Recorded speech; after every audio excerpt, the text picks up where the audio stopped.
This podcast is brought to you by Patriot Mobile, the phone service of America's Freedom Tribute. Excuse me, use code AFT for the first month free. Welcome to Let's Talk about veterans where their stories matter. I'm your host, Dorina Federici. Every veteran has a story. Some stories are told through medals, others through quiet acts of service that continue long after the uniform is put away. Today we're honored to welcome a man who dedicated his life to caring for others who serve. As a senior chief hospital corpsman in the United States Navy, he stood beside sailors and Marines through challenges most of us can only imagine. His commitment to duty, compassion, and leadership helped protect the health and well-being of countless service members. But his service didn't end when he retired from the Navy. Today he continues to shape the lives of young people as a scoutmaster, teaching the value of honor, integrity, preparedness, and service to the next generation. It's a powerful reminder that leadership isn't defined by a title, it's defined by the lifetime of giving back. Join us as we hear the remarkable journey of a Navy senior chief, a mentor, and a man whose commitment to serving others continues every single day. Welcome, Joe SCALERCIO. How are you? Great, thank you. Quite the introduction. Thanks. Yeah. Right. So let's just start off about how you ended up in the Navy. Sure. I was looking, first of all, I had always been interested in the Navy, but I made the commitment to join in 1995 and finally entered in 1996, looking to gain skills in healthcare. And I really wanted an exciting career and one that would have travel involved. I distinctly remember growing up in Western Pennsylvania, statistics that 90% of people will live the majority of their lives in the same town and never get a chance to see. And of course, there's the Navy saying, join the Navy, see the world. Yeah. That's what you did. Mm-hmm. And I said, Mom, I will try to stay as close to home as possible. And when it came time to select orders, I selected orders to Hawaii. And I said, well, hey, Mom, maybe you can come visit me. I thought you were going to say Virginia or something. No? Okay. No, my first assignment was 2nd Battalion, 3rd Marines at Kaneohe Bay, Hawaii. Mm-hmm. Nice. And you were full-time Navy for, was it the 4 years? And then you went into reserves? A corpsman contract was 5 years because of the amount. You spend nearly the first year in training. So I joined in June, and then I shipped out to Hawaii on Valentine's Day. Okay. So all that time was spent in training. And then I stayed active duty until Halloween 2007. As you can see, I remember most of my things about the holiday. Yeah. I did 3 years in Hawaii, and then I came to Connecticut. And that's actually what started my long association and living in Connecticut for so long. Oh, wow. Okay. And for corpsmen, is it almost like how much do you have to do? Because I just can go by, Sure. like my kids, like my son, a Marine in Iraq, and the corpsmen were just, they just help so much. So are you almost like, I don't know how to say it, like able to do a lot of things that almost a doctor would do, or Sure. things like, is that what they teach you when you're there? Yeah, so not me personally, but there are corpsmen who qualify for independent duty, and that means that they can, in the absence of a provider, act as the provider. Okay. And interesting note, that was the inspiration for the creation of the physician assistant. Actually, Really? Yeah, the first class of physician's assistants out of Johns Hopkins came out of what do we do with some of these people coming back from Vietnam with these incredible skills and stuff. That's a very interesting history of its own. The Navy corpsmen are really part of that history of medicine.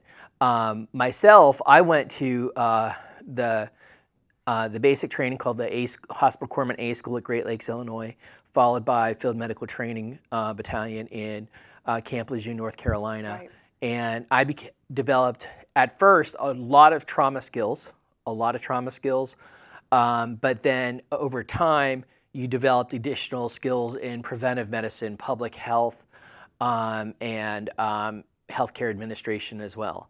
And it got to where in Connecticut at the sub-base in Groton, I was running education and training department there as the LPO, meaning that I was overseeing like the EMT course that they did, the annual training that they all have to do, the bloodborne pathogen, and those kinds of trainings that that all health hospital employees have to do everywhere.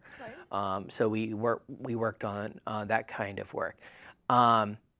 One thing that I would say is very unique, and maybe even more unique among many of the branches, is almost always it's like if I'm taking care of you as a patient, I know you, right? There's no I need to be seen. Who are you? No, you're either the cook that served me breakfast this morning, or that Marine who's I'm sharing a tent with.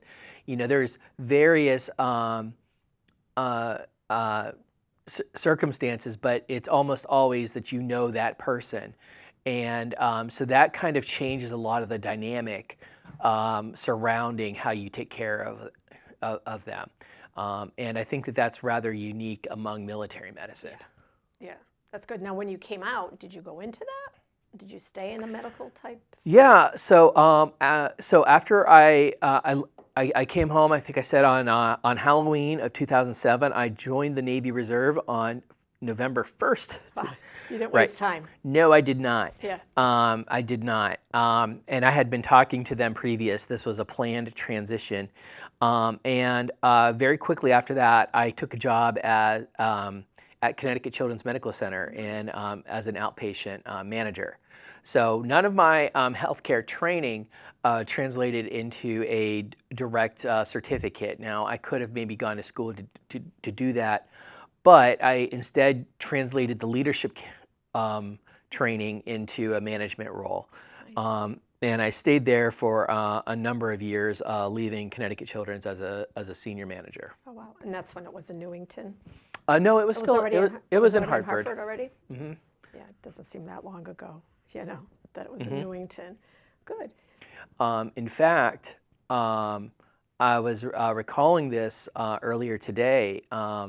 When I got mobilized and sent to Iraq, I was there at my job at the hospital, and a phone call came across my office phone. I know, a landline phone. We have those. Right, yeah. And it said, is this Chief SCALERCIO? I have orders for you for Operation Enduring Freedom. Is there a legal reason you cannot take this phone call right now? And I was like, oh, I guess not. And it was 60 days notice that I would be going to Iraq. And it, as you can imagine, maybe a lengthy phone call. Mm-hmm. Afterwards, I'm walking out in the hallway and I'm thinking like, okay, I have a lot to do now, right? I have to call my wife. I have to talk to my boss. I've got to do this. And as I'm mentally making this list, my receptionist came up and said, I'm always the person that has to change the paper in the copier. Nobody in the office ever changes the copy paper except for me. And I just remember thinking, pretty soon, that's not going to be my problem. Yeah. What year was that? That was in, it must have been 2006 I got out. That was in June of 2007. 2007. Yeah. Okay. And it's funny because you can put it in perspective. She's complaining about the paper, and it's like, yeah, right. There's more important things out there. Yeah. Right. Yeah. Yeah, you didn't have to put up with that. And how long were you in Iraq for? Was it for the 6 months? So it was a 6-month deployment, but we had a unique situation occur about halfway through the deployment, and there's many horror stories that come about these halfway meetings. But we were celebrating the Marine Corps birthday Yeah. in Iraq, and with everybody together, they notified us that we would be relocating mid-deployment to Afghanistan in a historic move called the lift and shift, meaning that we would be going from one theater of combat into another theater of combat. Historically speaking, this was around the time that General Petraeus was doing the surge into Afghanistan, and we were needed as Seabees, as Navy construction engineers, to make to build the infrastructure to make that happen. And they said that our mission would determine whether or not they would be ready to fight on the ground, or whether there would be, a whole jumble and all kinds of congestion and everything else as those troops arrived. Yeah. And I pointed that way because Oh, I know. Sandy over there. So there she goes, the CB. Yeah, yeah. That's very interesting, leaving halfway through and having to go there. So from a medical department perspective, this meant that I had to ensure that the units had the supplies that you would normally require of going into there. Afghanistan was on a malaria program. Iraq was not. Afghanistan worried a lot more about hypothermia. Iraq did not. It was like 110 degrees most of the time. Yeah. So I went looking for hypothermia kits in the middle of the desert. I went looking for anti-malarial meds in a region of the world which didn't have it. And we were able to make that sort of thing happen. And it's those logistics capabilities that I think sometimes are really unsung in the American military. Yeah. Yeah. Well, thank you for your service too. I wasn't quite sure because we hadn't talked extensively on your military career. It's funny because this gentleman, I've known him for a couple of years now, and we're always so busy bringing these tributes to the town, and he's a busy guy too. So. And then, now I know I asked you that. Oh, how did you end up becoming Scouts? How did you get involved with the Scouts now? I got involved with the Scouts first of all, my daughter was born while I was still in Afghanistan, and she became the first childbirth to be live streamed back to the dad. Yeah, over there.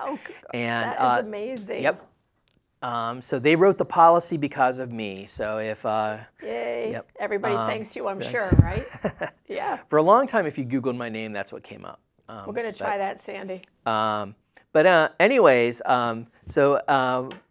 later I had we had twin boys. And this is also a good point to shout out to my wife, who stood by me for over 20 years of service. Yeah. So I had the twin boys, and we are at an event where we see the Scouts being advertised, and I strike up a conversation. Now, I had been a Scout when I was a youth, but I was not an Eagle Scout. But when you think about, the world being a little bit crazy, right? And there's everything coming at your kids from social media to these concerns about all the pitfalls that can befall them, right? Drugs and alcohol, mental health concerns, it's everywhere being bombarded at parents. And I kind of thought, Scouts at least is providing a good compass for these kids. Great activities for these kids. It's not a screen-based activity. And we have a thriving sports community in this town, but for some of them, they play 10 minutes of the game, or it can be as much stress as a positive. And so I was very interested in pursuing Cub Scouts for my kid. And when I walked into the first meeting, they said, "Here's Joe. He's going to run our kindergarten program." Surprise! And that's not. That wasn't the deal. Right. But I ended up doing it. Kindergarten. I didn't realize they started that young. Did they really? Yeah. Well, this was the first year possible, and my okay. conversation was that, hey, where's the nearest kindergarten group? Because it didn't seem to be close by, and so I found the one that was here in town, and they meet at Emerson Williams, and And they just said, be at this meeting at this time, and I did, and I thought somebody else was going to do it, and well, it ended up being me, and I just kind of never stopped. Yeah. It brings you, I was the cub den mother, whatever the heck I was, something like that. And then my uncle did one at Charles Wright. He was in charge of that. He was the Boy Scout master back then.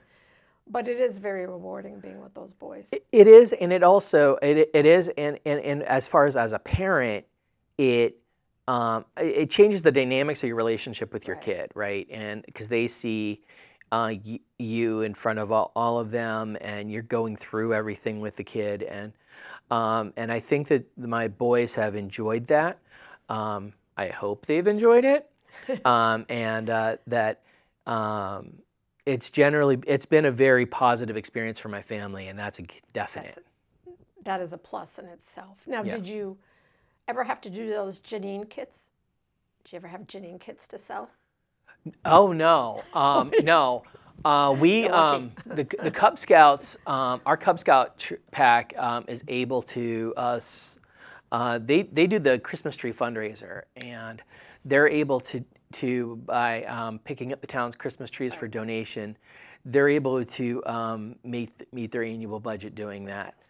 And so that's actually a great fundraiser for the Emerson Williams Scouts. And then what we try to do when they age up into the troop level, we're saying, do you remember how cold it was doing those Christmas trees? Well, you're not going to be cold. We have this other program called Flags Over Wethersfield, and it's all in the warm weather. Yeah, it is. Oh, we never get those flags in there. So I'm glad you brought that up too. So are there any, before we get into that, are there any Eagle Scouts coming up this year, or? Oh, absolutely.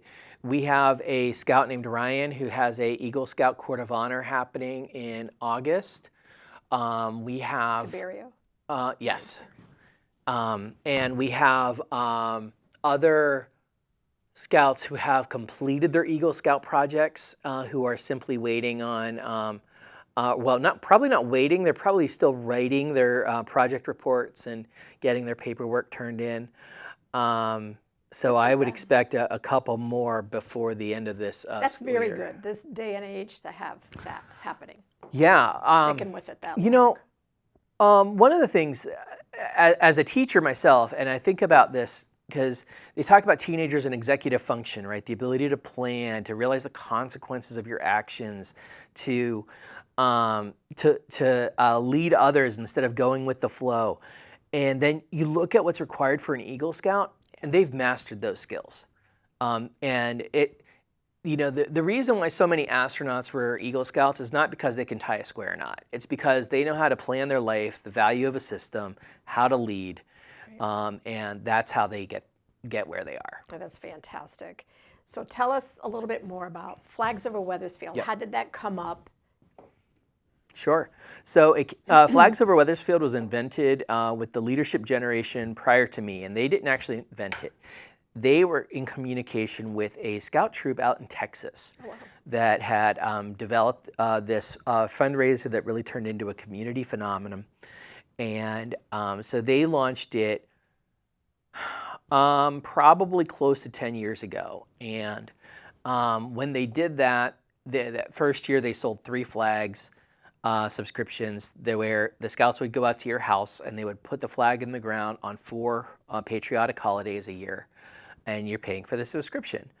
And in addition to it being that fundraiser, we're teaching the scouts themselves not to overlook the patriotic holidays. We're teaching them the importance of flag etiquette and this the meaning of the holiday.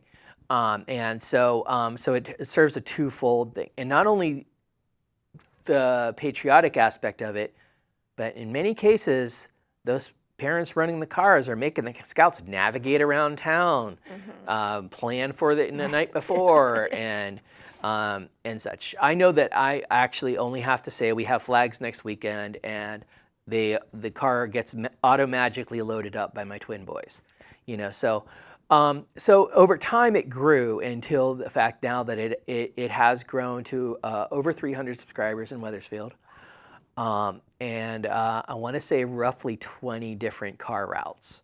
Wow. And we'll have them all put up around 7 a.m. usually, and then taken down around dusk. Yeah. And I have to tell you, those of you that don't have this, we're going to put it on the screen if you want to know how you too can be part of this. We'll have it there for you. But it's nothing like getting up in the morning and all of a sudden my ring bell goes off. And I hurry up and look, and there's the scout putting it up. But what's beautiful about it, too, is that they're saluting it after they do it. So it's not just, okay, let's stick a flag in Dorina's front yard. The respect they're showing to that American flag, you know what, we can all learn from them on the respect that they're showing. It's just a beautiful thing. And then, you know, they come at night, same thing. They take it down, but it's nothing like seeing that flag out there in the morning. I do have to tell you, there was one occasion last year where they were taking them down, and Weathersfield PD got a phone call. Oh no, someone's stealing it. Some van is coming down the street, and they're just stealing everybody's flags. You got to come right now. That's too funny. At least someone was keeping an eye out for these flags. Ever since then, I give the police department a heads up. I'm telling you, that is just too funny. But what's really nice, like even if you were here when we put up the huge Vietnam Wall in September, the Boy Scouts put out, I believe, about 250 flags. If you weren't there, take a look at my Facebook page, whatever. It was the most beautiful thing, and it was such gorgeous weather. Those flags were always waving in the breeze. And to look at that, it's just, I don't know, it just makes you so proud to be an American too. And for this smaller one we just did, I think it was about 50 flags maybe, somewhere around there, they had set up. So if people want to know where's the tribute, they just had to go down and see. You can see all the flags lining its way to it. And I had so many people come up to me and comment how beautiful it was to see flags, how proud they were to see the flags. Thank you. And one thing that I took away from the wall experience at Cove Park was also, because we had 17 different scouts volunteer, and sometimes I think we consider whether it's hard to connect this generation with the sacrifices that have gone before, or was this conflict or that conflict too obscure? Am I confident even in relating to it? Whatever the challenges of communication we have, and across the generations too, these kids, these scouts, were all trained in how to find a veteran's name at the wall. We did that at 2 scout meetings beforehand, and we even had a nighttime meeting at the wall before it happened to train them in how to find a name. Then we had them escort people, and they felt so empowered by helping somebody in those respects. And I still have those kids today, those scouts still tell me, oh, I remember talking to this veteran, I remember talking to that veteran. So this act of passing on the heritage, it's not just a passive thing, it has to be an active thing. And we're creating these opportunities for these kids. And that's what I think, and also by putting it up, sure, if I owned 300 flags, I could have had the American Legion, VFW, Marine Corps League, they all would have been proudly put them up. But by having the kids put them up, now they're proud, we're giving them a chance to show what they can do. Right. And what was so nice about that, they said, where do you want us to put the flags? And I told them, you're the expert, boys. You figure it out. It's going to be beautiful. And they did that. But what really impressed me, just like you said, they had practice to be able to show people where their loved ones or whoever it was they were looking for on that wall. They studied that on how to do it, and you would see those scouts out there escorting people. And let me tell you, it's not always an easy thing, because there could be some of the people that you're escorting and they just start breaking down, they start crying. It's not an easy thing all the time, but these scouts rose up to this occasion. And now when I have someone who is bringing this to their town and I'm talking to them, I tell them what these scouts did, how they were able to help people find the names on the wall.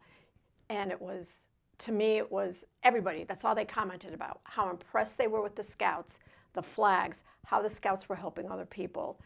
And that has a lot to do with the leadership. So I thank you for that.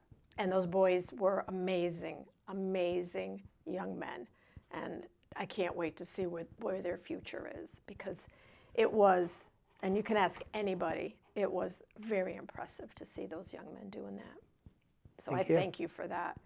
Thank you. And if you do have these flags coming in the morning, get up early so you can see them actually putting it in and see their little ritual of putting it in. But I want to thank you, Joe. And I can't wait for us to do more things together with veterans, your Scouts, and seeing what everything is. And that's how Joe and I met for the first wall that was coming here right away. He was there. We were talking about it. And it was one of the best things to happen was to have the Scouts involved with this. So thank you. Thanks. All right, so if you have an idea for a podcast, please just email me at dfederici.aft@gmail.com. Visit us at americasfreedomtribute.org. And I'm sorry, I was looking to see what camera was going. Okay, we have Facebook, we're America's Freedom Tribute, and then don't forget YouTube, America's Freedom Tribute-AFT. This podcast will be on that. So again, this is brought to you by Patriot Mobile. It's the phone service of America's Freedom Tribute. Use the code AFT for your first month free. Thank you for listening, and remember, veterans' voices matter today and every day. Until next time, and please keep our troops, their families in your prayers, and may they all come home safely.